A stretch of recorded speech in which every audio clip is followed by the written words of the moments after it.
Assalamualaikum warahmatullahi wabarakatuh. Para siswa kelas 10 SMA Negeri 2 Kendal yang berbahagia. Syukur alhamdulillah pada hari ini kita dipertemukan pertemuan perdana meskipun tidak tatap muka secara langsung tetapi melalui pembelajaran jarak jauh atau online.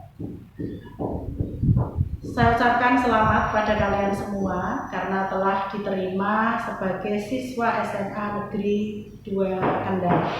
Mudah-mudahan selama kalian belajar di sini dapat mengikuti semua pembelajaran dengan baik, hasil maksimal bisa mengantarkan kalian ke gerbang kesuksesan. Dalam pertemuan kita kali ini, kebetulan dalam event masa pengenalan lingkungan sekolah yaitu MPLS yang dilaksanakan di awal tahun pembelajaran ini selama 3 hari, yakni hari Selasa, Rabu, dan Kamis tanggal 13 sampai 15 Juli 2020. Sebelum kita masuk pada materi yang akan saya sampaikan tentang sumber belajar dan manfaatnya, terlebih dahulu saya akan memperkenalkan diri karena kata orang tak kenal maka tak sayang. Nama lengkap saya Tri Nurhayati, di SMA Negeri 2 Kendal mengampu mata pelajaran Bahasa Indonesia. Tampaknya kalian di kelas 10 ini belum bertemu dengan saya, barangkali nanti tahun yang akan datang. Tetapi sudah bertemu di MPLS ini sekarang. Ya. Nama saya tadi Tri Nurhayati, kalian boleh panggil dengan sebutan dengan panggilan Bu Tri Nur.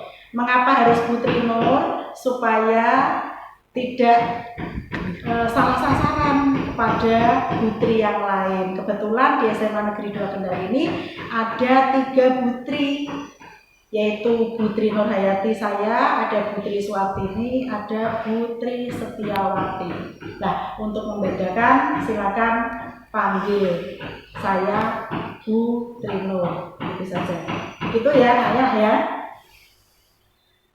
Selanjutnya, mengapa sekolah masih melakukan pembelajaran jarak jauh seperti ini? Karena menurut informasi, menurut data yang ada, Kendal masih dinyatakan sebagai zona merah terkait dengan COVID-19 yang selama ini masih ada di negeri kita, belum hengkang dari sini. Nah, berkaitan dengan hal itu, kalian semua mestinya mematuhi peraturan pemerintah, selalu melaksanakan protokol kesehatan, misalnya jaga jarak, cuci tangan dengan sabun dan air yang mengalir, kemudian memakai masker jika keluar rumah, gitu. Pokoknya jaga kesehatan sehingga imunitas tubuh tidak turun. Baiklah. Sekarang kita mulai pada materi yang akan kita pelajari pada hari ini, yaitu mengenal sumber belajar dan pemanfaatannya. Sumber belajar.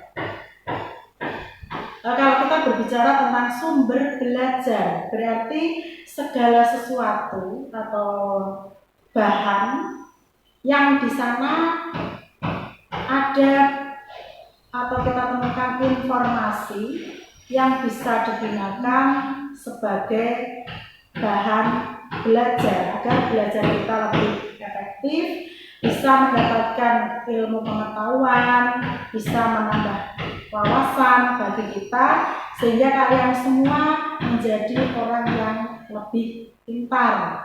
Ya. Sumber belajar itu sebenarnya bisa kita temukan di manapun. Saya katakan dimanapun karena di sekitar kita ada kita temukan yang namanya sumber belajar. Sumber belajar banyak macamnya. Ya. Yang pertama misalnya yang dikatakan sebagai narasumber.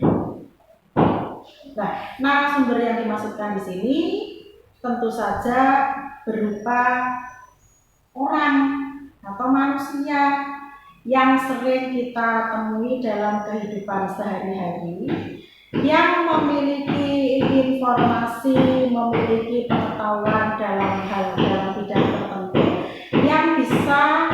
yang informasinya bisa kita gunakan untuk menambah pengetahuan kita, menambah wawasan kita.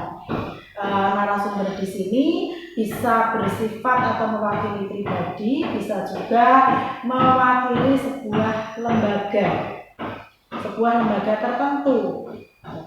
Misalnya seorang kiai yang diundang dalam sebuah pengajian misalnya, berarti bisa jadi dia hanya mewakili diri sendiri, atau bisa jadi dia mewakili dari sebuah instansi, katakanlah misalnya pondok pesantren, begitu. Nah, atau misalnya narasumber yang berikutnya seorang dokter. Dokter itu bisa juga sebagai narasumber buat kita, karena melalui seorang dokter kita bisa mendapatkan berbagai informasi yang berkaitan dengan kesehatan, dengan dunia kesehatan. Nah, narasumber yang berikutnya misalnya guru. Sudah pasti bahwa peran guru dalam pendidikan bahkan tidak bisa digantikan begitu saja dengan yang lain. Seperti hari ini misalnya, ketika Putri berbicara di depan kalian ini, Putri adalah seorang narasumber saat ini, sebagai narasumber saat ini. Berbicara di depan kalian semua meskipun melalui pembelajaran jarak jauh.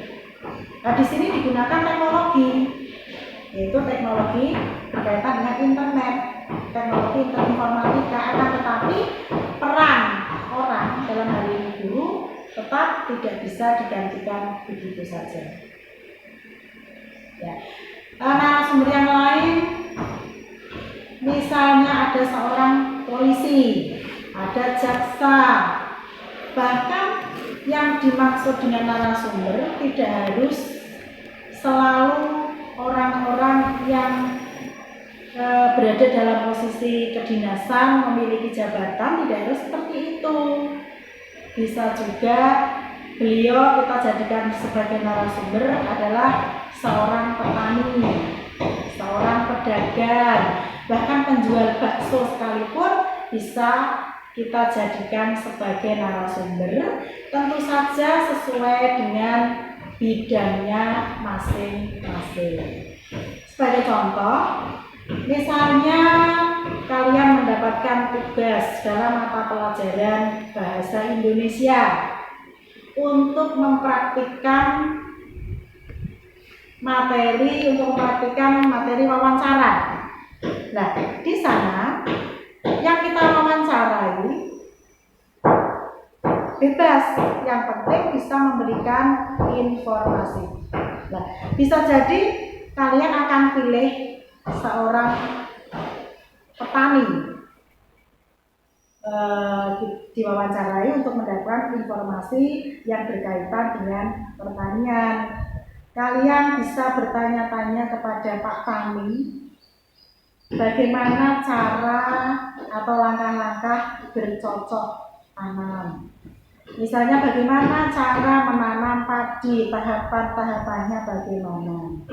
Kemudian apa saja yang bisa ditanam di sawah. Karena belum tentu juga tanaman yang bisa ditanam di sawah itu akan ditanam di ladang, karena areanya bisa jadi tidak cocok. Jadi narasumber yang dimaksudkan di sini yaitu orang, baik mewakili diri sendiri maupun lembaga, yang memiliki keahlian, memiliki banyak informasi yang bisa kita gali informasi itu dari mereka, untuk kepentingan pembelajaran. Begitu. Itu yang narasumber. Selanjutnya, informasi itu bisa kita dapatkan dari berbagai media cetak. Tentunya kalian tahu apa tuh yang dimaksud dengan media cetak? Ya. Media cetak adalah media yang menggunakan bahan dasar kertas atau bisa juga kain untuk menyampaikan pesan-pesannya. Media cetak ini bisa berupa buku referensi, buku ilmu pengetahuan, buku fiksi, bisa koran, bisa majalah, bisa kamus, ensiklopedia, buletin, dan lain-lain. Ini bisa kita dapatkan di perpustakaan, sehingga dalam pembelajaran kalian bisa mengoptimalkan fungsi perpustakaan itu. Kalian bisa berkunjung ke perpustakaan setiap jam istirahat, ya, untuk membaca-baca buku dan juga untuk pinjam buku perpustakaan itu untuk selanjutnya dibaca-baca di rumah. Yang ini tentu saja bisa kalian lakukan besok setelah kalian boleh masuk sekolah secara offline. Kalian benar-benar melakukan pembelajaran di sekolah. Kalau sekarang belum boleh karena masih masa pandemi itu. Ya, jadi mestinya kita banyak menggunakan, banyak baca buku-buku itu untuk menambah pengetahuan supaya wawasan kalian, pengetahuan kalian lebih baik. Buku yang harus dibaca sebagai seorang siswa tentu saja tidak harus buku pengetahuan, akan tetapi perlu juga ditunjang dengan yang lain, misalnya buku fiksi. Banyak novel di perpustakaan kita, besok bisa dipinjam. Baca novel boleh, karena novel itu termasuk materi dalam pembelajaran bahasa Indonesia, sastra. Ya, ada novel, ada kumpulan puisi, ada kumpulan cerpen, semuanya boleh dibaca. Jadi yang dibaca tidak harus buku pelajaran. Bahkan kalian juga boleh baca koran, baca majalah, baca apapun. Yang penting kita cari sisi positifnya. Ketika kita baca novel, misalnya di sana ada hal-hal yang kurang bagus, misalnya ada sedikit yang saru begitu, tentu saja hal yang seperti itu tidak harus kita contoh. Ingat bahwa amanat dalam sebuah cerita, ya, itu berada di balik cerita, bukan secara vulgar itu. Jadi pesan yang disampaikan secara tersirat oleh pengarang. Maka yang kita ambil adalah pesan tersiratnya itu, bukan perilaku tokoh yang berada di dalam novel itu misalnya. Gitu. Jadi jangan salah paham bahwa yang harus dibaca buku-buku pelajaran tidak demikian. Buku fiksi pun harus kita baca, harus kalian baca, karena dengan membaca buku fiksi justru akan menambah pengetahuan, menambah pengalaman hidup buat kita. Selanjutnya, selain tadi media cetak, kita lanjut ke sumber belajar berikutnya adalah media elektronik. Media elektronik adalah media yang menggunakan energi elektromekanis bagi pengguna untuk mengakses kontennya. Yang termasuk di dalam media elektronik, ya, misalnya radio, ada televisi, ada tape recorder. Kemudian kalau zaman di zaman modern ini yang lebih sering digunakan adalah HP, handphone, atau dalam bahasa Indonesianya disebut gawai, dan juga laptop atau komputer.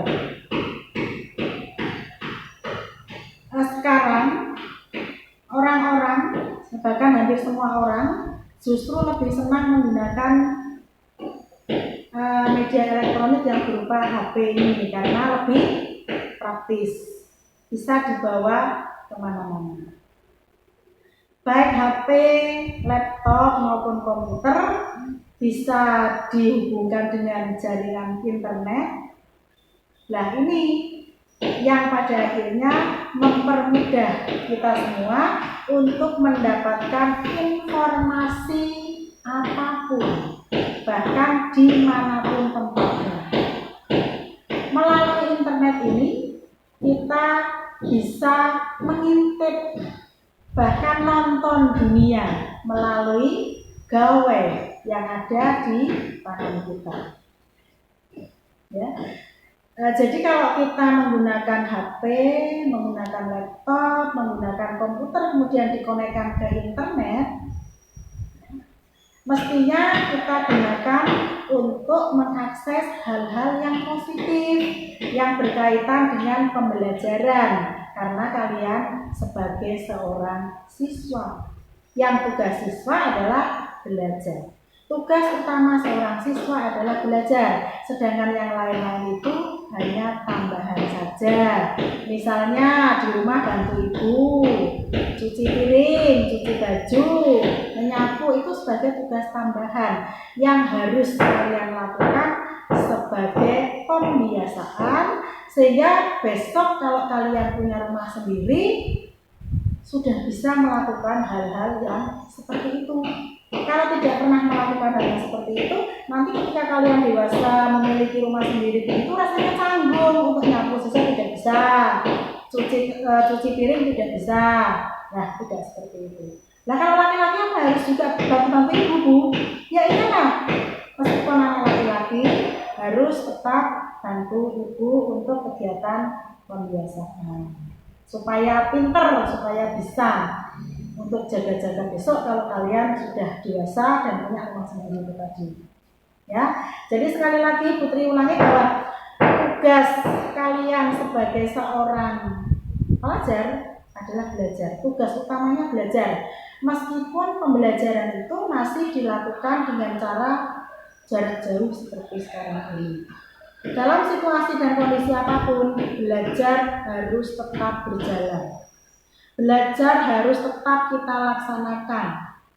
Ya, kata orang bijak, kita belajar itu sejak dalam ayunan ibu sampai meninggal, sampai menuju liang lahat. Kita harus tetap belajar. Ada yang menyebutnya katanya long life education, katanya begitu. Ya, jadi seperti itu, bahwa kita harus bisa memanfaatkan media yang tadi ada media cetak, media elektronik. Selanjutnya media yang ini lebih asik juga ini. Media yang bisa kita gunakan, sumber belajar yang bisa kita gunakan adalah lingkungan. Segala sesuatu yang berada di lingkungan kita, ya, yang bisa kita ambil informasinya, kita bisa dapatkan berbagai informasi, berbagai data yang bisa digunakan untuk belajar. Sebagai contoh, sumber belajar yang merupakan lingkungan kita adalah halaman sekolah. Ketika kita masuk pembelajaran seperti biasa, kalau kalian belajar terus di dalam ruang kelas, maka lama-lama akan bosan. Bolehlah suatu ketika kalian diajak oleh bapak atau ibu guru untuk belajar di halaman sekolah. Misalnya kalian akan melakukan observasi atau pengamatan yang selanjutnya digunakan untuk membuat laporan atau membuat sebuah tulisan, misalnya teks deskripsi. Misal kalian mengamati tumbuh-tumbuhan dalam mata pelajaran biologi. Setelah kalian mengamati tumbuh-tumbuhan itu, kemudian diminta oleh Bapak Ibu guru untuk membuat laporan. Nah, selanjutnya tadi kalian mengamati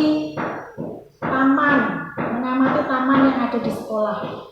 Aneka ragam tumbuhan, bunga, tanaman hias yang ada di halaman sekolah itu kalian amati. Kemudian di sana ada rumput Jepang, ada berbagai pohon pelindung dan lain sebagainya. Itu kalian amati secara detail dalam pelajaran bahasa Indonesia, bisa digunakan untuk menulis deskripsi. Itu lingkungan atau halaman sekolah, jadi kita bisa memanfaatkannya sebagai sumber belajar. Selain itu kalian juga bisa memanfaatkan halaman sekolah untuk berolahraga. Dengan berolahraga di halaman sekolah berarti kalian telah memanfaatkan halaman sekolah itu sebagai sumber belajar juga. Contoh yang lain misalnya pasar. Pasar itu tempat bertemunya orang penjual dan pembeli. Di sana banyak penjual dan pembeli. Ketika kalian melakukan pengamatan pembelajaran di sebuah pasar, maka kalian akan tahu bagaimana penjual dan pembeli itu melakukan transaksi. Bagaimana seorang pembeli menawar kepada penjual. Nah, ini bisa digunakan juga dalam pelajaran bahasa Indonesia, yaitu tentang negosiasi. Bisa juga digunakan dalam pembelajaran ekonomi, karena pasar di sana ada transaksi itu. Selanjutnya misalnya museum, contoh lain. Pernah ya kalian mengunjungi museum? Apa saja yang kalian temukan ketika kita mengunjungi museum? Tentu saja di sana akan kita temukan benda-benda bersejarah, misalnya berupa perabot yang ada di zaman dulu, misalnya berupa tempat tidur yang digunakan oleh raja siapa, misalnya begitu. Kemudian pakaian, kemudian senjata. Bahkan di sana di dalam museum itu biasanya banyak juga kita temukan diorama. Nah, melalui museum itu kita bisa mengambil banyak fakta sejarah. Jadi pelajaran sejarah banyak kita temukan di museum ini. Umumnya seperti itu. Jadi museum berkaitan dengan sejarah. Contoh yang lainnya lagi misalnya bank. Sumber belajar yang berupa lingkungan ada di sekitar kita, misalnya bank. Dalam pemikiran kita, ketika kita mendengar kata bank adalah tempat untuk menyimpan uang. Nah, ketika kita anak-anak datang ke bank, anak-anak akan melihat, akan belajar tentang bagaimana melakukan transaksi, bagaimana caranya menabung, bagaimana cara mengambil tabungan misalnya. Nah, itu merupakan ilmu juga bagi kita. Dengan kita mengamati di bank, peristiwa-peristiwa yang terjadi di bank itu akan tambah pengetahuan berkaitan dengan transaksi di bank. Contoh yang lain, misalnya sungai. Sungai bisa dikatakan sebagai sumber belajar. Mengapa begitu? Dengan kita melihat sungai, datang di mengunjungi sebuah sungai, melihat sungai begitu, di sana kita akan melihat apa saja yang berada di sekitar sungai itu selain air yang mengalir tentunya. Biasanya di sungai akan ada berbagai batu-batuan. Kalau bicara tentang batu berarti berkaitan dengan mata pelajaran geografi. Kemudian air yang ada di sungai ini bisa kalian amati bagaimana, apakah jernih, apakah bisa mengalir dengan lancar, ataukah dalam sungai itu justru terjadi pencemaran. Nah, berarti kalian melalui sungai ini bisa belajar juga tentang pencemaran. Gitu, ya. Selain sungai, masih banyak lagi sebenarnya yang ada di lingkungan kita yang sebagai sumber belajar. Misalnya lapangan atau alam terbuka itu pun bisa kita jadikan sebagai sumber belajar. Misalnya bagaimana coba? Misalnya kita melakukan outbound. Outbound itu tentu saja tidak dilakukan oleh seorang diri, akan tetapi dilakukan sebuah tim. Dengan melakukan outbound di lapangan, di alam terbuka itu, maka di sana akan tercipta sebuah kebersamaan. Ada kerjasama, saling menghargai, saling menghormati antara orang yang satu dengan yang lain. Ya. Pernah tidak kalian melakukan outbound? Ya, kalau belum, suatu saat nanti di SMA Negeri 2 Kendal mudah-mudahan ada outbound dalam kegiatan tertentu. Ya. Selain outbound, selain alam terbuka, maksud saya sebagai sumber belajar, ya, yang tidak kalah menarik lagi sebagai sumber belajar adalah objek wisata. Nah, ini paling senang kalau diajak berwisata, karena dengan berwisata itu selain kita merefresh pikiran kita, hati kita menjadi senang, ya, melalui objek wisata ini, melalui rekreasi ini, di sana kita bisa mengamati banyak hal. Misalnya, kalau siswa SMA biasanya ada studi wisata atau pembelajaran tematik ke Bali, maka anak-anak akan berkunjung ke Pulau Dewata itu. Nah, ketika kalian berada di sana, tentu saja akan mengamati bagaimana keadaan sosial orang Bali ini, bagaimana orang Bali ini beribadah. Nah, biasanya di depan rumah orang-orang Bali itu akan terdapat sebuah pura. Lah, mereka akan beribadah di pura ini. Bagaimana mereka membuat sesaji yang biasanya dilakukan setiap hari.